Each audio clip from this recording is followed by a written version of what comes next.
Give people a couple more minutes. Whew. So I'm not gonna lie, I was kind of nervous because this is our first panel ever that nobody was gonna show up. So thank you guys so much for showing up. This is the opposite. This is the opposite of what I was sitting out there like, oh god, nobody's gonna care. So we're gonna have a fun time. Make that big boss less special. It ain't no game, but they saying welcome to the second level.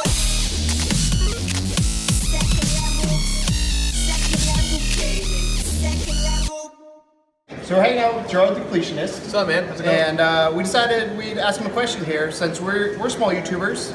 You're not quite as small anymore. So the struggle of a small YouTuber and how to overcome it. What advice would you give to somebody? It sounds super cliche, but don't give up. It's very easy to get defeated and just want to walk away from it. I think that's the biggest thing, is don't give up. At the same time, also be realistic. You know, it's good to aim for the stars, but if things aren't working out, it's important to kind of pivot yourself. Importantly, is one thing I do regret starting out was I put so many of my chips into doing what I did that I sacrificed a lot of friendships and personal relationships, and I missed a lot of birthdays and weddings and funerals, and that's something that like I kind of regret. But the big thing is just like be consistent, but be realistic. Those are the two things I can really recommend. All right. Awesome. Appreciate it, man. Yeah. Sure. So we're here with Gaijin Goombah. What's up, guys? And he's a relatively larger YouTuber. And one of the questions we've been asking people is, as small YouTubers, and trying to overcome that kind of initial growth, what's a tip you'd have for somebody trying to get past that first maybe 10,000? One of the best things that you can do is network, but you need to network with the right people the right way. So like, for example, if you do Let's Play content and you're small, working with another Let's Player at about your size is a good idea. If you're doing more like analytical stuff, trying to pair up with a Let's Player is a really bad idea, because you're not going to get good cross promotion with the same. Because you want your audiences to be the same. The other thing too is that you want to collab with people that are relatively the same size. Because if you bring a larger YouTuber on board, it's going to be harder to work with a larger YouTuber because we have such little time, like at all. And it's like there always needs to be cross promotion. It needs to be one video uploading on one channel, another video uploading on another channel. That's how it has to be. And not a one-way street. No, it never needs to be a one-way street. So honestly, that's what I got. It's basically same size, same kind of, but especially same kind of content. Gotcha. Thank you. No problem. Appreciate it. Okay, yeah, just so we're here with Ethan from Crankgameplays here, and we have a question for you. Yeah. So you've overcome a few struggles, become a slightly larger YouTuber. Yeah. What advice would you give to somebody who's just starting out, maybe under the 10,000 mark? Yeah. What would you give to that? So this is the advice that I give to everybody starting out, or anybody that has a channel and their channel hasn't like picked up a lot or anything yet. I've been doing YouTube for the past 5 years, and only recently in the past like 8 months has everything started to like really build up. And so my advice is just keep making stuff. If you enjoy it, then there's an audience out there somewhere. And even just the 1 or 2 people that watch your videos at first, it's so cool. And if you enjoy it, just keep going, because every single YouTuber, PewDiePie, 55 million subs or whatever, he started out with 0. So anybody, that's the greatest thing about YouTube, is that like anybody can make it, because if you just work hard and you genuinely enjoy what you do, then people see that genuineness in you, and they're like, oh, this person actually enjoys making videos. People are drawn to them. You're not view hunting. Yeah, exactly. So find something that you really like to do. If you really like to do it, just stick with it, because who knows, eventually it might pay off. So that's my advice. Cool. Thank you. Awesome. Thank you, man. All right. So before we actually like start, I guess I'll give you a brief overview of what this is. We would really like to try and help people that are just starting out in YouTube, or have been doing it for a little while but feel like stagnant, like you're not getting quite the amount of views or subscribers or community that you feel like you could possibly get. And we, what's up, man? What's How you doing? There's some more popular YouTubers right now. That's cool. So basically, the idea is here that we want to be able to give you a couple tools and things that we use to overcome some of those smaller obstacles. Now, we are by no means a big channel. No. We're like on the cusp of 1,000, honestly. But getting to that point, going from like that first 100 or 200 or 50 or whatever, to get up to that level, there are certain tweaks that have to be made in order to reach that. So that's kind of what this is about. My name is Tom, this is Keegan, it's his panel. I'm here to interject periodically.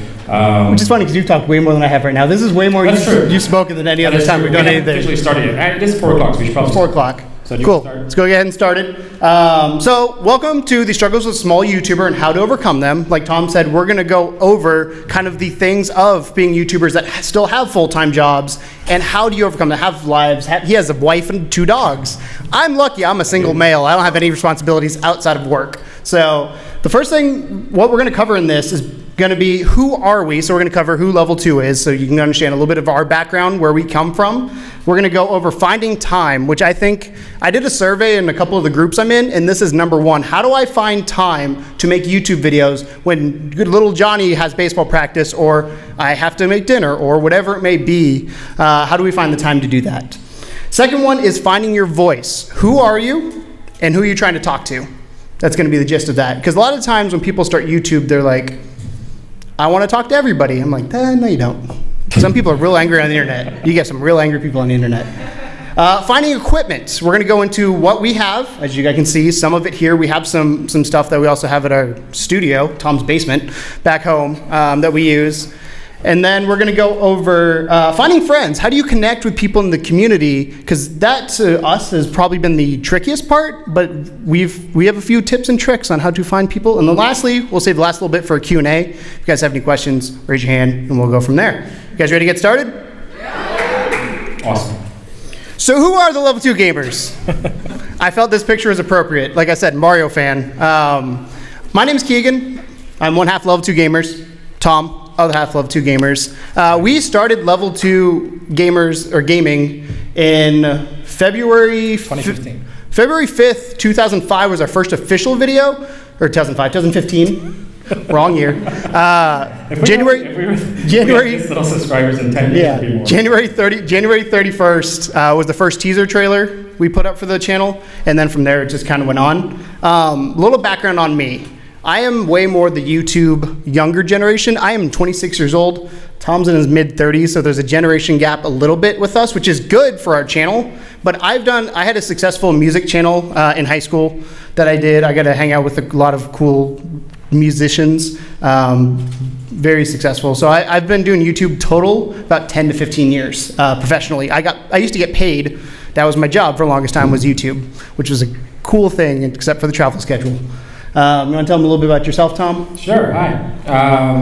I am Tom. I am originally from England. I moved to St. Louis to marry a girl that I met 15 years ago. Through 9 Inch. They found each other because of a 9 Inch Nails post. It's a story. So basically, me and Keegan happened to work at the same location. And he had approached me one day about doing any kind of YouTube work, specifically, video game related, because believe it or not, at that time, Keegan knew very little about video games in general. And let me preface this with saying that this is not necessarily just a video game YouTube thing. This is for whatever you want to do. The principles apply to everything. So I think what I really liked about Keegan was that he wasn't a procrastinator. He's not one of those people that says, oh, we should do this and we should do that, and then just never do it. Because that's the worst kind of funk that you can get yourself into. You really, really, really have to just say, okay, we have to do this. We're gonna do this. I'm gonna go up and talk to whoever it might be because I'm never gonna get this opportunity again. And so we both have that kind of a mindset. And because I'm old and he's young and I'm English and he's American, it works pretty good. So I'm also real hyper and he's real calm. Yeah, as you can tell. Works out really well for us. So yeah. So that's a little bit about us. Let's go ahead and get into the meat of the content, as you guys are here for. Finding time. Like I said, when I put out polls into the groups I'm in, the forums, the Facebook groups, Twitter, wherever, Discords, the number 1 response I got from people is, how do you find the time? Because me and him both work 40 hours a week. And then, like I said, he has 2 dogs and a wife. I'm lucky in that I'm, again, single male, no responsibilities outside of going to and from work and eating every so often. So the big thing is when you're finding time, set time aside for it. So me and him record every Tuesday in his house. We come over and we both at work, we're saying, hey, we need Tuesdays off. We work retail, so getting a weekend day off, not happening. How do you make it work, and how do you make it happen that way? So we get time to record. And we record all of our content in one day, and our content goes up Wednesday, Thursday, Friday, and then sometimes on Tuesday, because we have some supplemental stuff. So like for Indy PopCon, a lot of the stuff will probably go up on Tuesdays, just the way our schedule works. So have a date to record and have a time set aside every week, because if you're just gonna say, I'm gonna record when I have free time, how many people say they're gonna go to the gym? How many people make it to the gym? I don't. Same concept. So set that time aside, saying, for us, it's every Tuesday at 11:30 a.m. I'm going to show up to Tom's house for the next 6 or 7 hours. We're recording. We're talking level 2. We have a meeting beforehand. 6 or 7 years, probably.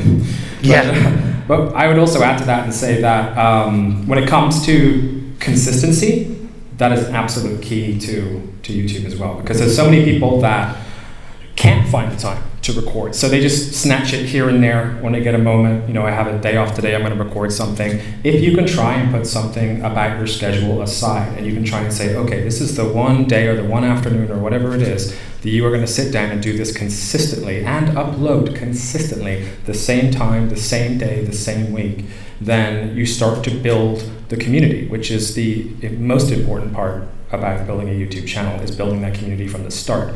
It's very difficult to follow a YouTuber that only releases something like one day, and then like it might be 2 months before something else comes out.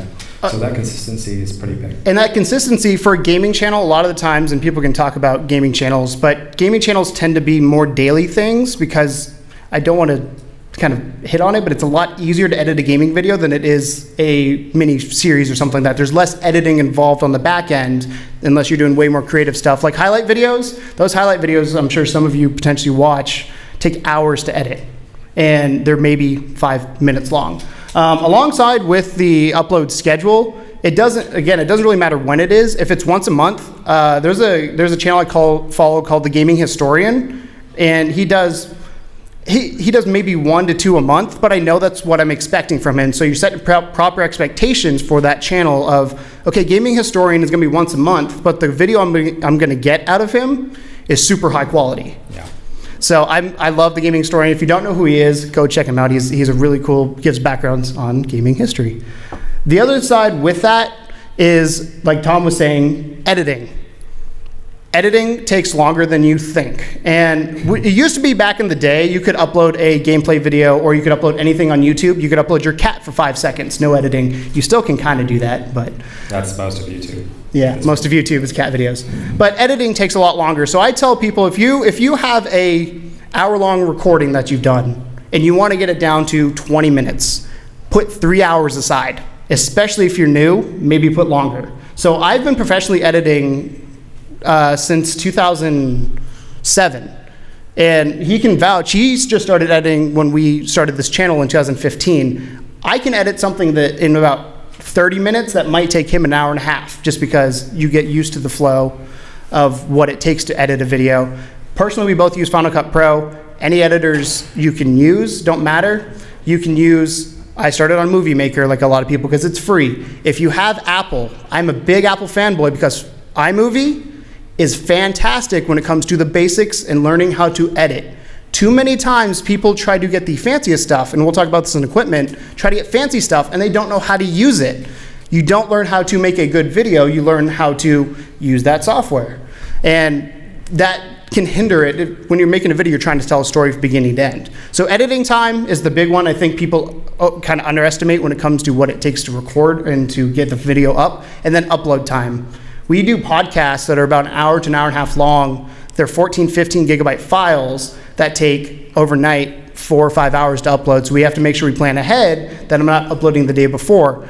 After editing, so when you're all done and the video's up, you're edited, like I'm done, hands clean. Titles, tags, SEO, descriptions. These are all super key and super important to managing your time. So a lot of the times I've seen YouTubers, and there's a little tool. Has anybody here heard of TubeBuddy? Anybody familiar with that? So TubeBuddy, cool thing is it's free for the basic stuff. So if you guys want to look into how to find good SEO, how to write better titles, better descriptions, TubeBuddy is a good way to go. It actually will rank your tags. You put it into the search, and it tells you how many people are searching it, and it'll tell you kind of the number of how many people are searching it and how many times that search word has been used. So an example for us is we do PlayStation VR. We have learned that if you use the term PlayStation VR versus PSVR, you're going to show up higher in rankings because less people use PlayStation VR than use PSVR, but they're searched about the same amount of time. So it's little things like that that you wouldn't decide or wouldn't figure out if you didn't have this tool. It's just like it's a crapshoot otherwise. You really wouldn't think that something as simple as tags would be as important as they are, but they genuinely are really, really important to stand out amongst the crowd. It's something that using TubeBuddy is a good way to start, but just almost trying to attack it from a slightly different point of view, and don't just put like the most obvious tag you can think of in there. Try and twist it up a little bit, make it something that's a little bit more unique, but you think people will be searching for. The fact that some people like to type out entire words like PlayStation VR instead of PSVR makes a huge difference, even though it seems like it would be such a simple thing that you could miss. And something like TubeBuddy was really useful for me because it does give you those statistics that say like, you know, this is how good this search is going to be or how bad this search is going to be. And if every tag that you're throwing up is going to get lost in a sea of a million other YouTube videos, then you can tweak those and you will notice an instant amount of extra views to your videos. It's really, really important to look at SEO. Next thing we're going to move on to, finding your voice. By the way, I found this picture by accident. I was looking up something else, and I was like, it's too perfect to not use. Good old My Little Pony here. So finding your voice. What do you want to do on YouTube? Who are you? And that can be as simple as what genre are you in? Are you a gamer? Are you a beauty guru? Are you a vlogger? What is your passion? What do you want to do? We started out as Let's Plays, because that's the thing to do. You do Let's Plays, because you're gaming, let's play Let's Plays. We found out very quickly we're not very good at Let's Plays. Not that we're not good at commentating at them, we suck at video games. We're really bad. I think we've only finished 1 in 2.5 years. I think we've only finished, no, 2 playthroughs now. And we lost the footage to 1. Yes. Yeah, that sucked. We lost, halfway through, we lost Donkey Kong Country will never see the light of day, sadly. But, so finding your voice in general, so again, are you a vlogger, are you a gamer, what are you? And then within that genre, finding your niche. So again, we started out as Let's Players, and then we went to, we had a buddy come on board that was like, hey, I kind of like Giant Bomb stuff, the longer form stuff. Oh, cool, let's switch up to that and see how we like that. And now I feel like we've gotten to the point where we are kind of a mash of what we started out as and what we wanted to be now. But the most important thing is we enjoy what we're making. If you enjoy what you are making, you will have people that will enjoy it along with you. It's noticeable too. It's very noticeable. It's noticeable because like when we were trying to mash our content together, one of the things that we decided we wanted to do was, and shout out if you're old enough to remember this game, we did a Let's Play of Jaws Unleashed, right, on the PS2. And it's really hard, by the way. Some nods, thank you. So Jaws Unleashed, despite being really hard, and way harder than you think it would be, we were playing it mostly because I like Jaws, and I figured, why not, right? So we start playing it, and then we get to a point where I finished a mission. The cutscene goes through, like next level, right? And then it glitched, and I died. It literally, like in the cutscene, the cutscene finished playing, the ship exploded as part of the cutscene, and then he died after the cutscene. Like it was not, at that point you shouldn't have been hit by the explosion. Right. And we got mad.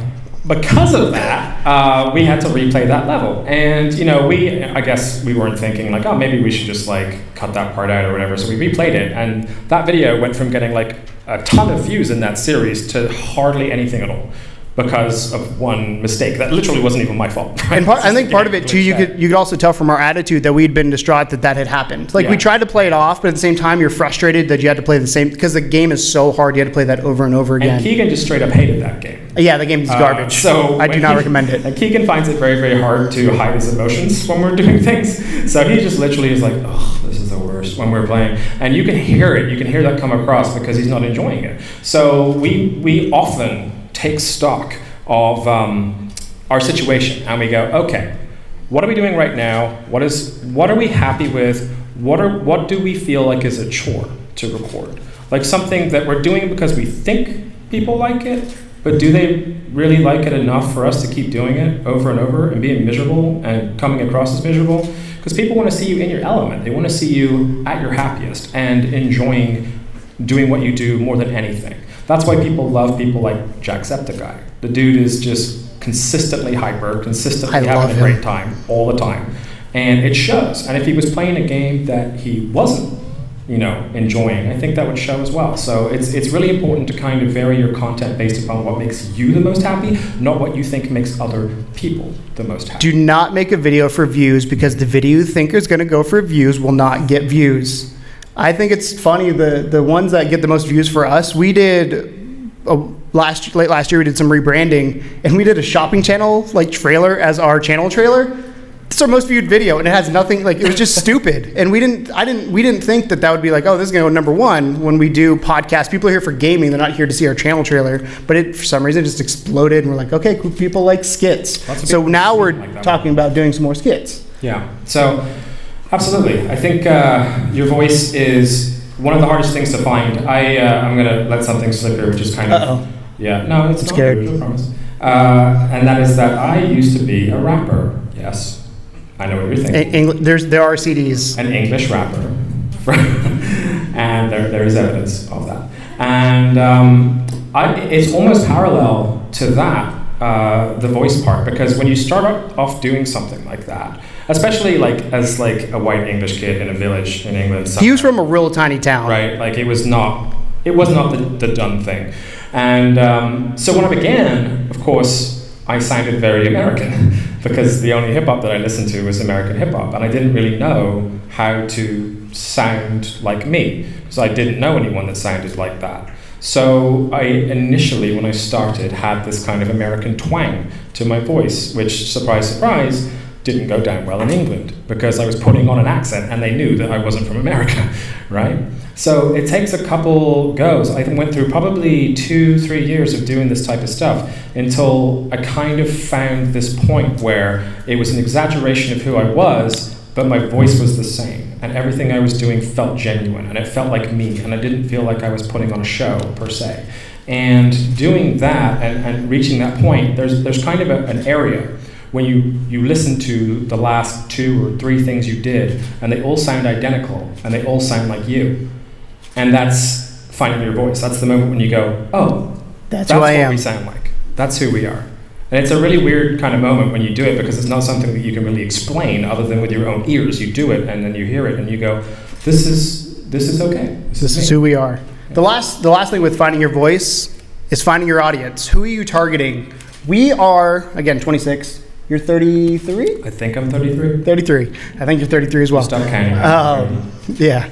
So for us, we're not going to target the young kids that are playing Minecraft, because we don't enjoy making the Jacksepticeye hyper videos. We are more discussion based. We do podcasts. We target stuff we would listen to, and for us, that's hour-and-a-half podcast. That's talking about PSVR. That's talking about indie games. We love these kind of the PlayStation atmosphere. We love these discussion things, and we love hearing from the community getting back at us. We actually just put one up a couple days ago, or last week, I guess, where we were arguing whether Sony was doing enough for PlayStation VR. And he said yes, I said no. Comments exploded. It was a lot of fun, because that to me is what YouTube is. It's a platform for you to discuss a topic with somebody. It's also there for entertainment. So there's a fine line between trying to entertain somebody. Obviously, when we're doing a podcast topic, you have to be entertaining. I can't sit there and be like, so Tom, what do you think about PSVR? Do you think Sony's doing enough? Sure. Cool. And move on. You've got to get in discussions. You've got to get animated, especially when you are doing an audio-based thing, even video. Like, I talk a lot with my hands. That's just how I am. He's a little bit more reserved with his body gestures. And when you are on camera, the best time is when you forget you're on camera and you just go with it. That's the best moment, when you're like, I'm being myself, camera's there, but I don't care. I'm gonna scream. There's actually, a couple years ago, one of the moments where I realized who I was on the internet was I was playing Star Wars Battlefront, the newest one.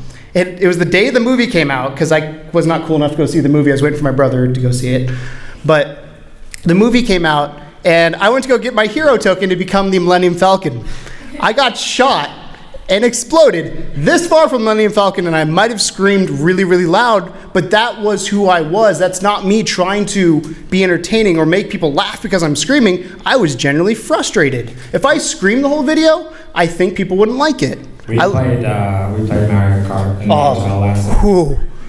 Oh, These two at the front. I'm not gonna say not gonna say what I said last night because we got two kids here, but let's just say Toad and Donkey Kong can go away. They can go away. And Pro Strats. By the way, Pro Strats, you got to learn how to drift in Mario Kart, otherwise you're not gonna win. Right? Anyway, so it's, Keegan gets very animated, very, very sort of hyper and angry, and lets his emotions fly, and I am quite a bit more reserved, probably because I'm English, I don't know. Which is why it works out well for us. Which is why it works out really well, but also part and parcel of that is the fact that there was two of us. Because a lot of you guys are doing channels, I assume, by yourselves? Yeah, raise your hand if you're doing a channel by yourself. So majority of you. Kinda. Well, my mom is helping me, but I'm the one that's doing it. Gotcha. Yeah. Gotcha. So one of the things like he's saying is we have the advantage of somebody else being like, there's been times, and this guy, when we first started, I knew him. I wasn't really super close with him. I thought you were going to say fond of him. No, I was fond of you. I picked him because he's English. That's all. That's the only reason I picked you. Let's be honest. Because I was like, ooh, we got the English audience then. My wife says the same thing. That's true. Yeah, different reasons there. I hope different reasons. But no, like there's times where I'm in a funk and I don't want to record, and I'm gonna get super open here. I have bipolar disorder, which is always something fun to try and balance when you're doing something creative. When I am either really high, it's great because you have all this energy and you can feel invincible, but he's then got to pull me down and say, hey, we can't do that. We need to stay focused. We need to be here. Or if I'm in a funk, he's got to pull me back up. Same thing within, we've both had those deep personal conversations of like, what is going on? What do we need to do to make sure the channel doesn't suffer when we're on camera? Because you can't let your personal life get in the way of it, because that audience is there. The way I look at YouTube is the audience there is there for enjoyment. They do care about you, and there's every so often you'll have a vlog or something saying, hey, this is what's going on, just heads up. And we have a podcast that lets us do that. We're like, this is who we are. And that's very, very important to have that person, whether it's working with you directly or it's your mom that's coming in saying, hey, something's up here, figure it out. And if you're by yourself, that's a lot more difficult to keep yourself in check. But do keep that in mind when you are recording, that you need to realize where you are mentally. And we talk about having a schedule, but there's been a few times that we've recorded stuff that we didn't put up. We had a podcast one time that we were recording with his wife, and at one point we just felt uncomfortable about what the discussion was doing. We're like, we don't want to put this up because we don't want the audience to feel this discomfort between us. It wasn't a good discomfort. It was, this doesn't feel right, this feels dirty. It wasn't as weird as it sounds, I thought. No, yeah. It was politically charged is the problem. It was politically charged. Yeah. We try to stay away from that. Yes. Obvious reasons. Politics, unless you're a political YouTuber, stay away from them. Last thing I'm going to talk about here is finding your equipment.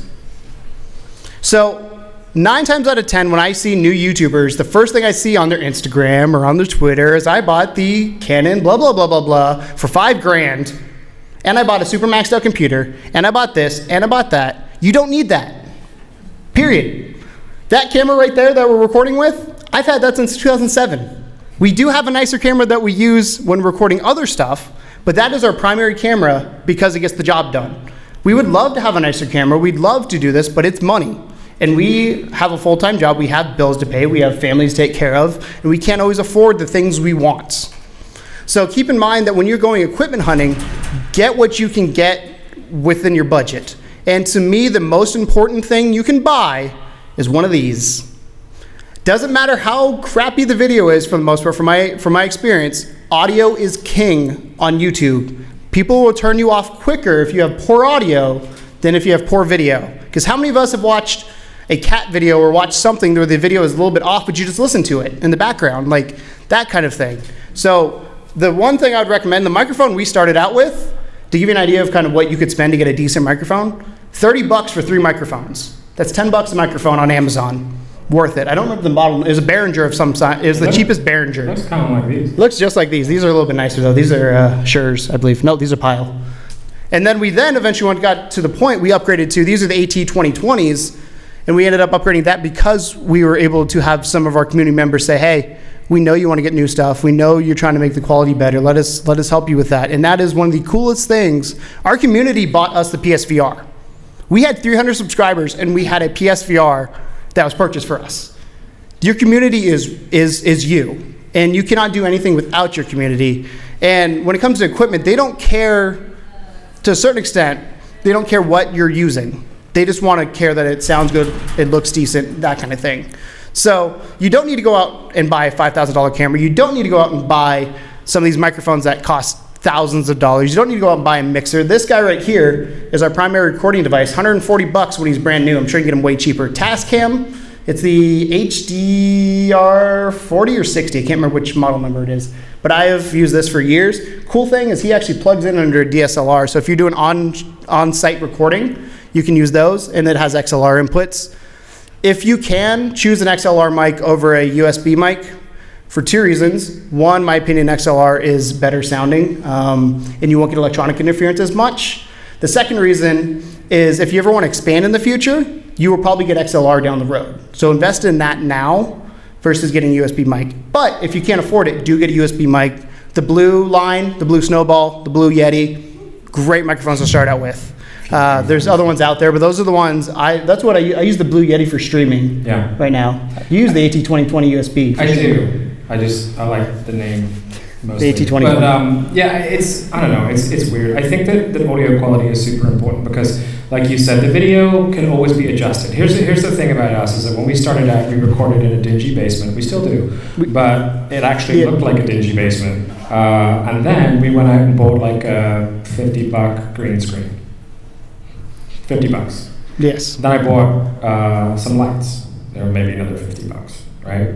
So we got lights and a green screen. Suddenly, we can be anywhere. Yes. We can be anywhere we want to. So if we remember to do it in post, there's been a few times like, hey, we're going to go here. Oh, wait, we didn't go there. Sorry. We forget. But for the most part, you know, if you don't have like a studio, like you watch guys like, who here are fans of Rhett and Link? Rhett and Link is awesome. Good Mythical, right? Good Mythical Morning. So those guys have their studio, right? And it looks kind of cool. It looks like a fun place to be. It looks like a real job. We can't afford a studio. We have my basement, and my basement is gross. So you hang this big old green screen behind you, get a couple lights, and you can get all of this again for like $50 for the green screen, $50 for the lights.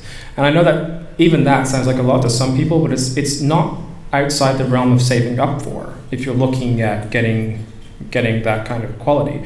And doing chroma key, it's called, which is basically how you like edit green screen, is surprisingly easier than you think it is. You need good lighting. Yeah. Lighting is important if you're doing green screen. Lights with the green. Yes. Get the lights first, green screen second. Not green screen first, lights second. But even in, you know, in some of the most remedial, even there's apps that let you do green screen, like just a little phone app. You don't even have to have like iMovie or Final Cut. We're recording a lot of our footage this weekend on these things. This is an iPhone 7 Plus. You have 6S. Plus. 6S Plus. And the camera on here is some of the best cameras I've seen inside of a device. The problem you have with this is audio. So I'd recommend either having a separate audio source and or getting a microphone plugged in. There's one that works on the 6. I don't know if it works on the 7 yet. It's from Zoom, I believe is the company. Yeah, Zoom. I think it's the Q5 or something. It's a lightning enabled microphone that plugs in the bottom, and it gives you a condenser microphone on your phone. Otherwise, if you look at your phone, if you have an iPhone or an Android of some sort, there's little pinholes right next to the camera, usually around the camera. That is the microphone that it uses to record. What about an iPad? iPad, same way. We have a guy that does his entire, like a friend of ours, does his entire channel with an iPhone and an iPad. Yeah, everything. He records does and unboxings edits. and things, so he hangs one of them from up to look down at the other thing, and the other thing's looking at him, and then he just mixes those two videos together. And he edits it on an iPad Pro, which is insane. On the iPad as well, which you can do now. And there's editing software that you can get on phones and on tablets. You don't necessarily have to have like this type of equipment. There's this sort of an old phrase that they say that the best camera that you have is the one that's on you all the time. Yes. And your phone is pretty much going to be with you all the time. If you can shoot, 1080p or 4K now on some of these things, then your quality, as far as that's concerned, is not so hard to achieve. You probably need a big phone. So when you're going to buy if you're shooting 4K, get a massive phone. Get like a 250. But so one of the things right now that's a big debate, I'm sure a lot of you have seen 4K is coming in. Do I need to get something that's able to record 4K? No. There's no internet out there really that can really do true 4K. YouTube supports 4K, but I don't think it's necessary. I could get real nerdy on y'all here, but I'm not going to. H.265 is coming down the pipeline. It has officially been announced on Apple products. It's been on PC for a couple years. That will help a little bit with that. But as of right now, 1080p is king. And even when it comes to 60 versus 30, I think it's personal preference. I do 720 60. I'll do 1080 30, and most of the time that's file size. But if you're playing a game, it might make a difference. We've had a discussion whether it means what it means to us, and it really doesn't mean too much. So HD, I think, is a standard. Whether it's 720 or 1080 doesn't really matter. Preferred 1080 to give the person that option. 4K, in my opinion, right now does not make a huge difference. It will probably 5-6 years down the road, but at that point you might be looking to upgrade your equipment anyway. So keep that in mind. And remember that this camera that's 10 years old here is still 1080p. 1080p. So you can get something that'll shoot for a really long time, is very small, and still puts out 1080p, which is fine quality to deal with, absolutely. I don't think I would notice the difference, to be honest, anyway. I have old eyes. Yeah. I got one tip for you guys when it comes to lighting. So Tom said we've bought a true lighting kit eventually, but a little tip that I used to use. How many of us have desk lamps on our desks when they're recording at their computer? How many of us have ever seen wax paper in the grocery store? Anyone know what the wax paper is? Do you know that if you hang a piece of wax paper from the desk lamp with, like, I don't know, a binder clip or a paper clip, it'll diffuse the light, which light diffusal basically makes it softer on your skin. It's a cheap hack to make the light look that much better, make it white light versus yellow light. Because white light when you're editing is easier to fix, but that is a nice little tip. If you don't have the ability to purchase a true lighting setup, get some desk lamps from, I don't know, IKEA, Target, $5-10, and get some wax paper, hang them on. Make sure, though, that the wax paper's not getting too hot because you don't want to burn your house down. And take the wax paper off when you're not recording, because they will get real toasty. But, I mean, most of you guys, I'm assuming, have either like a tablet or a phone or a computer. And if you can get a desk lamp, or if you have a desk lamp, you have that wax paper, your computer or your phone or your tablet has a camera on it, really what's left is audio, right? So that's why we're saying that audio is a pretty big thing to focus on, I think, because pretty much everything else you can deal with. But the other thing that we touched on briefly earlier, but is honestly probably the most important thing of everything we've discussed today, is finding your friends. Where do you find creators like you? Where do you find people to collab with? Where do you find people that drive you? Where do you find people that motivate you? Where do you find your audience? I put a few examples up here. I bet you one of them stands out from the rest because they're all social media other than Able Gamers. Big shout out to Able Gamers. They are a charity that supports accessibility in gaming. They are one of the best charities out there. If you guys know, anybody know who Markiplier is? Markiplier just did a charity stream for $100,000. 110,000, I think, is the final number. That is incredible because there are people out there that have disabilities that may not be able to game because of those disabilities. I have color blindness. I don't think that's a huge deal, but I cannot play Battlefield 1 because of it. I can't play certain games because I can't differentiate the colors. So for us, Able Gamers has been a nice platform for us to partner with, and they've connected us with developers that support it. And personally, we're more likely to support a game or an indie developer if they support accessibility, because we are under the affirmation that everybody should be able to play video games, period. That's all it comes down to. The other place. We're not mad about Markiplier, but before he did his 100,000. We were number one. We were number one. We were not going to beat Markiplier, though. Nobody can beat Markiplier. You guys have $100,000? No. Does somebody want to donate? We'll put the link up.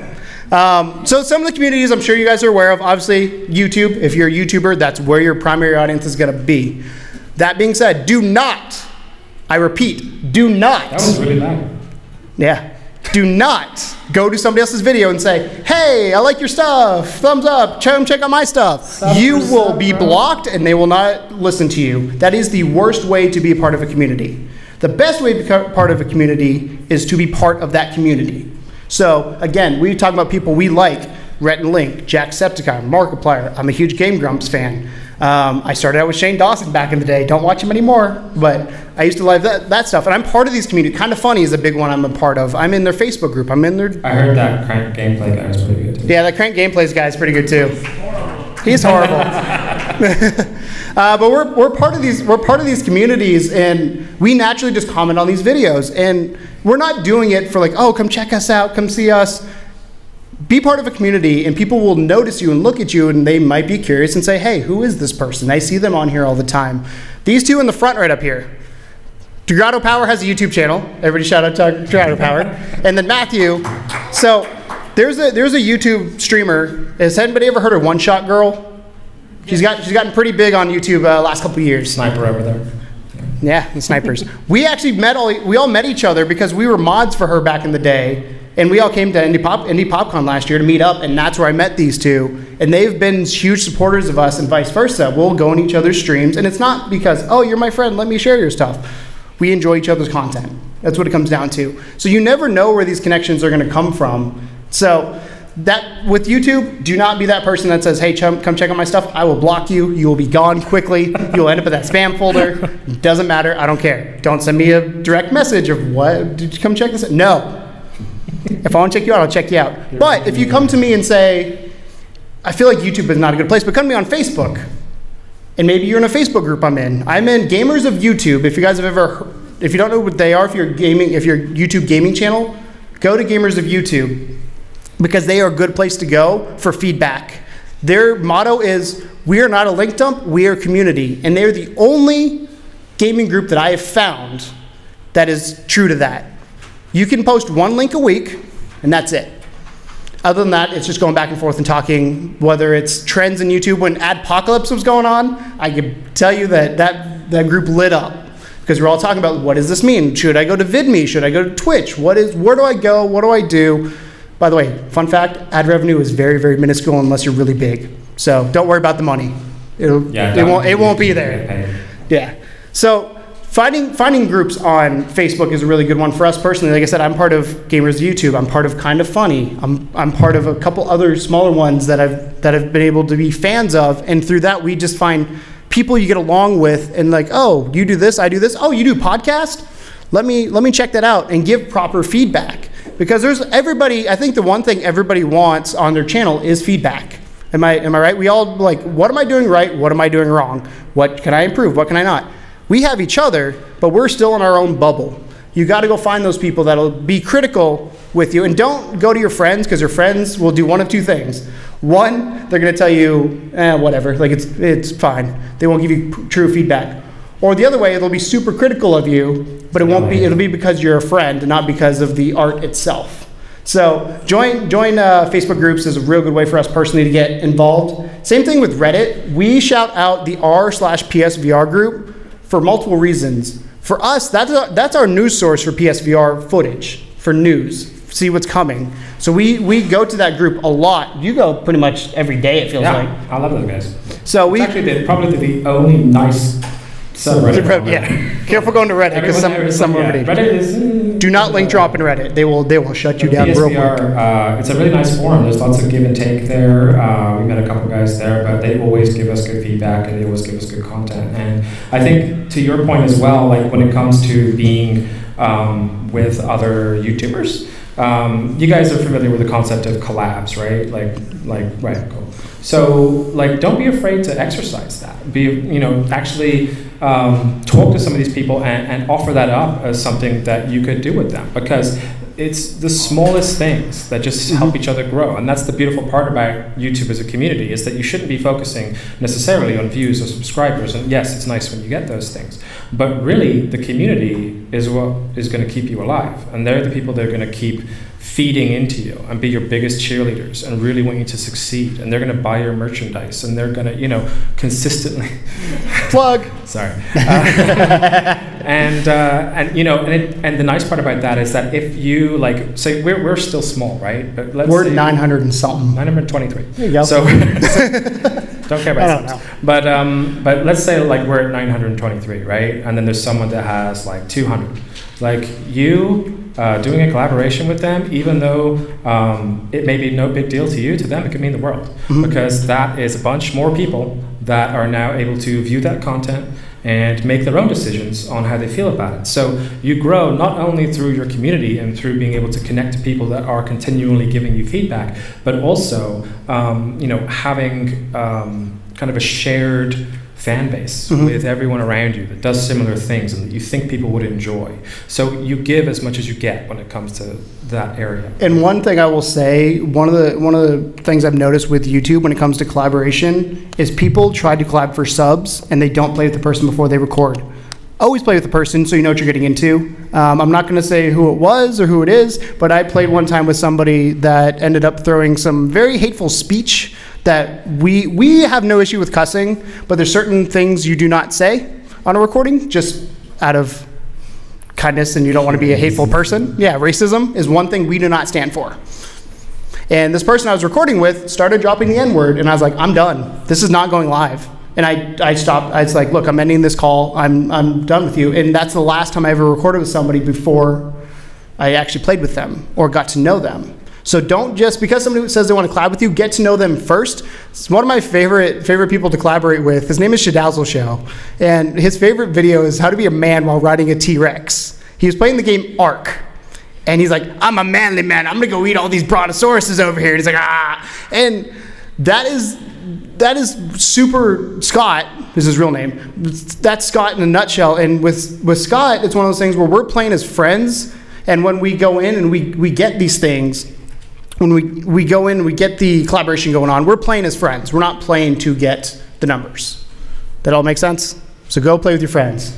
And also, you'll see Twitter up there too, and that's been a pretty good one for us because Twitter is where you can reach out to people that maybe you wouldn't be able to reach out to as easily in like a Facebook group or something. Ubisoft PSVR found us the other day. That was weird. Yeah, you can reach out to developers, or if you're doing a different type of YouTube channel, you can reach out to the higher embodiments of that particular genre. And my mom always used to say, if you don't ask, you don't get. Yes. It's that. We got this panel because we were like shot in the dark. He didn't know. I was like, I'm gonna apply, see what happens, and it ended up being greenlit. And we're like, oh crap! Now we actually have to make content for it.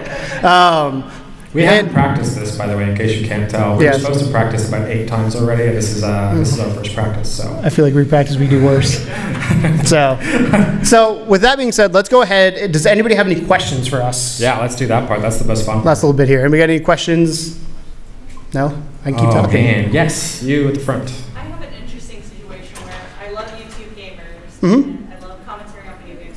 I haven't played a video game in years, and my channel is focused on art and writing, and yet my subject is completely different from all the people I love, people I admire, and yet I do something completely different. So I actually have a friend that is in Gamers of YouTube. She started out doing a gaming channel. She switched to an art and drawing channel, and she's like, that's what I love to do. That's who I am. And you've got to find, I'm guessing there's a reason you wanted to do art versus gaming. Well, I mean, I've always done art versus video games was something I used to do as a kid, and the love of video game art and video game storytelling has stuck with me.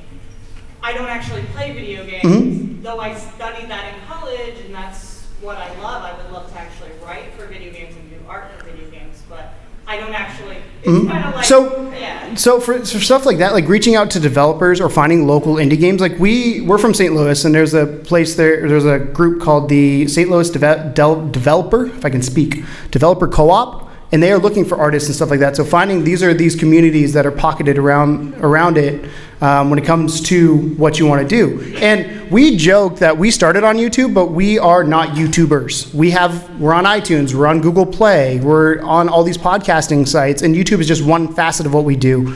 For art, a really good place is DeviantArt. I love DeviantArt. I follow people on DeviantArt, and I reached out to somebody before we found our animator for what we do now.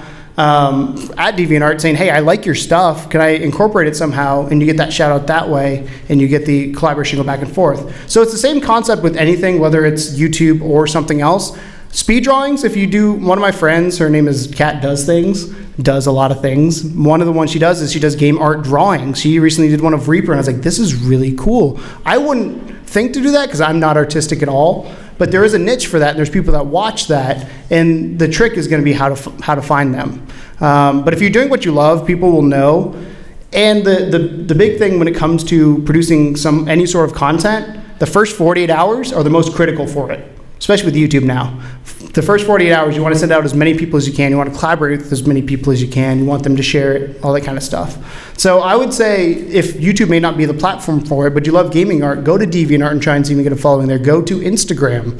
I have a lot of people on Instagram that I'm like, this is really cool. I wouldn't want to do it. It just kind of goes to the point that the YouTube thing is kind of a side thing to my art, because I'm sitting here drawing for 3 hours anyways. I might as well record it, speed it up, put some music on it, and have people watch it if they want. The nice part about what you said, at least what I'm hearing, is that you are a fan of gaming and that kind of stuff. You don't necessarily do it a whole lot, but you're a fan of it. do, however, you are a fan of the art and the gaming art and things like that. So gaming is a, let's just say, saturated market. It's very saturated. Art can also be a saturated market, but gaming art, focusing on those two things, or finding a way to discuss those two things, or to make a niche like channel based around that, I think you'd be surprised at how many people would be interested in that. So, you know, if you think about it from that direction, that you love doing the art side of it, you enjoy the game part of it, you don't have to play games. You could focus on those things together, mixed up, and I think you'd be amazed at how many people would dig it. Who here would watch like a gaming art YouTube channel? I do. There goes your first 50 subscribers. First 50. Anybody else got any other questions? Yes. So let's say you've been doing YouTube for like a couple of years now, you're consistent and everything like that. That's us. Your community is still really small. What should you do to help? That is a very, very tricky question. Gotcha. The hardest thing with this will be our last question, by the way, the hardest thing with that is it's just a matter of time. We talked to Ethan earlier, and one of the things, he's like, I've been doing this 5 years, the last 8 months kind of took off. You never know when that's going to hit. We recently did a rebranding of our channel when it came to the content that we had on there and the style. And for whatever reason, it's very similar to what we did before, but just the slight switch we did made it that much better, and you found people. Consistency is obviously key to it, as it is Tom said, but trying to find that pocket is the hardest part. But once you find that pocket, get people that would cheer you on, that are your cheerleaders, that share to them. Obviously, we talk about starting closely with friends, family. If you can get them on board, you can get everybody else on board. So I can't really, I mean, it's hard to answer that question because it's going to be different for everybody, but perseverance will pay off. I'm a firm believer that if you love what you're doing and you do it long enough, something will snap and it will go whoop. There's, I have something to throw in here as well. Throw it in. So, you said you have a good community right now, right? Yeah. Okay. So maybe, do you know like roughly the size of the community you have right now? It's around 70 subscribers. Okay, that's great. Cool. So are you they're engaged and you're kind of having conversations and things like that? Mm-hmm. So maybe looking at kind of some of the examples that we showed up earlier in terms of trying to find more specific like groups or subreddits or things like that you can potentially share to, or asking the community that's engaged with you now to share it with other people would be a good place to start. But we got lucky enough to talk to, you guys know the Completionist, right? Jirard. Right, fan here. Yeah. And Ethan as well from Woo! Yeah. That guy. And we asked, and this is weird because I don't think he knows this, but we asked them because we knew we were doing this panel. We were like, okay, what advice do you have for people starting a YouTube channel and how to succeed? Both of them said, you just stick with it, man. You just keep doing it.